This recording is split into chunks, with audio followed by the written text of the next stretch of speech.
It's 2003, and a team of top-notch Italian thieves is about to crack one of the world's toughest diamond vaults. Getting this far has taken 2 years of practice and planning that starts with infiltrating the city's well-guarded diamond quarter. The diamond quarter is where 80% of the world's diamonds will pass through at any one time. Within the diamond quarter is an even more protected section called the secure Antwerp Diamond Area. The Diamond Center is actually broken down, much like a prison, into 3 blocks. There's A block, B block, and C block. And 2 stories below B block is the Diamond Center's vault. That vault is supposedly impenetrable. There is a combination lock on this vault. There are 4 different numbers that have to be entered, and each of those goes between 0 and 99. To put it into context, there's approximately 100 million different combinations. Even if you were to get inside the vault, you're then presented with the safe deposit boxes, which are each individually locked with a very secure lock. You've got to ask yourself, who would be crazy enough to even think of attempting this? Leonardo Notarbartolo. Notarbartolo has said that he was born to be a thief. In the 70s, he moves from fast cars to diamonds. And turns out he has this ability to design jewelry. And so at some point, one of Leonardo's jewelry stores gets hit. He loses a ton of jewelry and some of his designs. He thought he would find a way to recoup his losses. This might have been the motivation for the Antwerp Diamond Heist. Of course, Notarbartolo can't simply walk in and case the joint. So he turns to an old saying: if you can't beat 'em, join 'em. Notarbartolo creates a front company called the Moros Preciosi. He smooth talks the woman who's the manager of the building. He seems likable enough. She rents him an office for $700 a month, and the plan is in motion. Because he was an official renter, he was also entitled to rent a security box. Free access in a building is priceless. He takes the outrageous step of using a video camera to record through a tiny hole in a bag that he carries on his person. And he's using it to record all sorts of information about the security of the Diamond Centre, including the vault itself. With a clear picture of the vault's interior, he returns to Turin to build a team. He reaches out first to a man they call the Monster. Ferdinando Finotto, aka the Monster. He's named the Monster because he's monstrously good at everything he does. But he knows that beating the complex security system of this vault will require brains as well.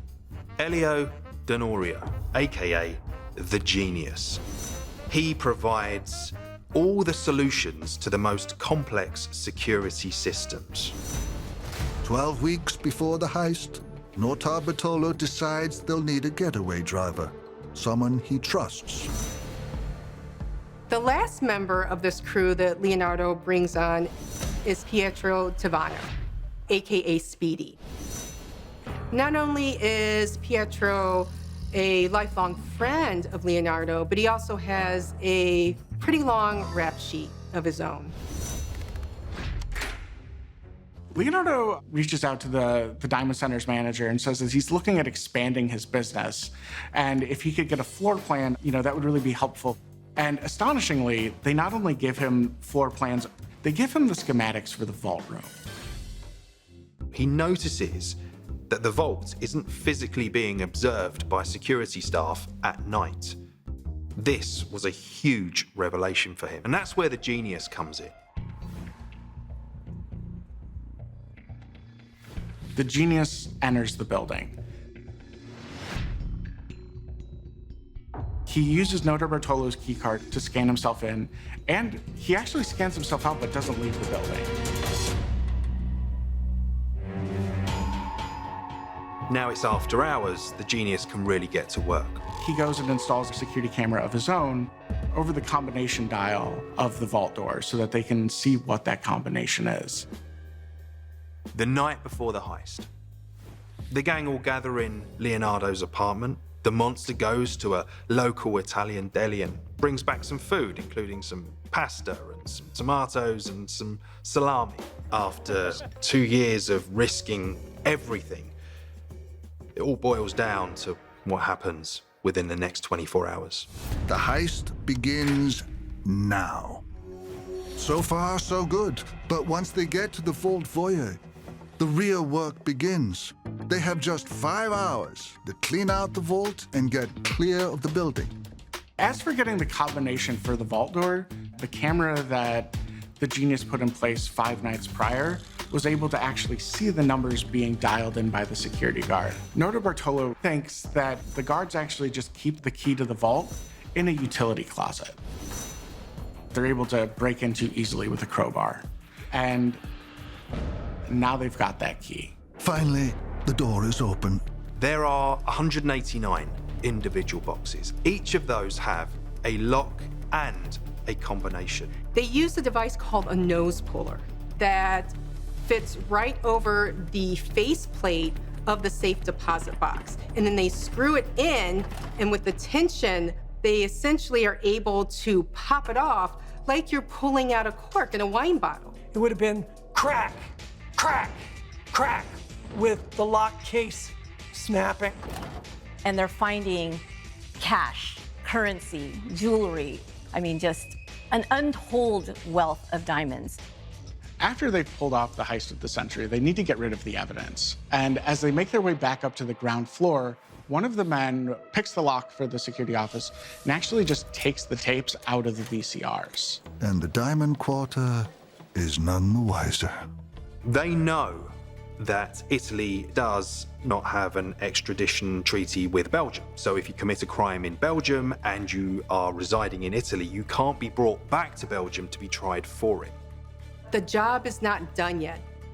They need to put as much distance between them and Antwerp as humanly possible. They drive south, gunning for the safety of the Italian border.